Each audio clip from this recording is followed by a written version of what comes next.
कागल येथील दूधगंगा विद्यालय इथं भारताचा 80वा स्वातंत्र्य दिन देशभक्तिमय आणि उत्साहपूर्ण वातावरणात साजरा करण्यात आला।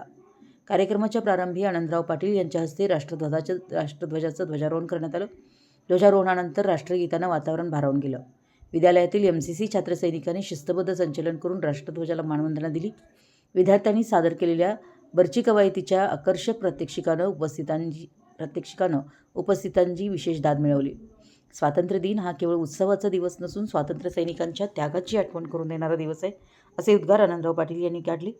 विद्यार्थ्यांनी देशाच्या स्वातंत्र्याचं महत्त्व समजून घेऊन राष्ट्राच्या प्रगतीसाठी जबाबदार नागरिक बनावं, असं आवाहन त्यांनी केलं। शिक्षण, शिस्त आणि संस्कार यांच्या माध्यमातून विद्यार्थ्यांनी आपल्या जीवनात प्रगती साधावी, असा संदेश त्यांनी दिला।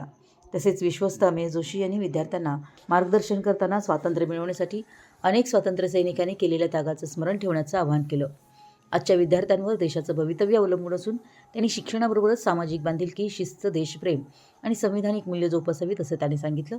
विद्यालयातील विद्यार्थ्यांच्या विविध उपक्रमांचं कौतुक करून त्यांनी गुणवंत विद्यार्थ्यांचं अभिनंदन केलं। यावेळी अहमद मुलानी यांनीही आपल्या मनोगतात स्वातंत्र्य दिनाचं महत्त्व स्पष्ट केलं। देशाची एकता आणि अखंडता टिकवण्यासाठी प्रत्येक नागरिकानं आपली जबाबदारी ओळखणं आवश्यक असल्याचं त्यांनी सांगितलं।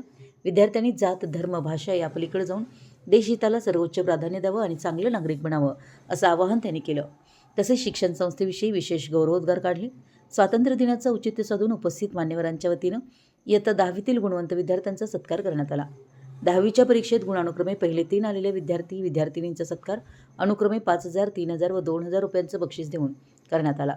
हे बक्षीस विद्यालयाची माजी विद्यार्थिनी सौ शाबेरा मुलानी यांनी दिलं। त्याचबरोबर इथून पुढे प्रत्येक वर्षी इयत्ता 10वीमध्ये पहिल्या 3 क्रमांकानं उत्तीर्ण होणाऱ्या विद्यार्थी-विद्यार्थिनींना हे बक्षीस देण्यात येईल, असंही त्यांनी जाहीर केलं। तसेच प्रत्येक विषयात प्रथम क्रमांक मिळवणाऱ्या विद्यार्थ्यांचाही सत्कार करून त्यांच्या यशाचं कौतुक करण्यात आलं। या सत्कारामुळे विद्यार्थ्यांमध्ये उत्साह निर्माण झाला। कार्यक्रमास कागल तालुका कला, क्रीडा व शैक्षणिक सांस्कृतिक मंडळाचे विश्वस्त अमेय जोशी, गौतम गाडेकर, सौ शाबेरा मुलानी, अहमद मुलानी, पांडुरंग पारडोळे, चंद्रकांत पाटील, प्रकाश पाटील, हरी पाटील, रोहित गताडे, दिनकर पाटील आदी पालक, आजी-माजी विद्यार्थी मोठ्या संख्येनं उपस्थित होते। कार्यक्रमाचं स्वागत व प्रास्ताविक मुख्याध्यापक अशोक बुगडे यांनी केलं। सूत्रसंचालन संग्रामसिंह यादव यांनी केलं, तर सौ संगीता पाटील यांनी उपस्थित पालक, विद्यार्थी व सर्व सहकाऱ्यांचे आभार मानले।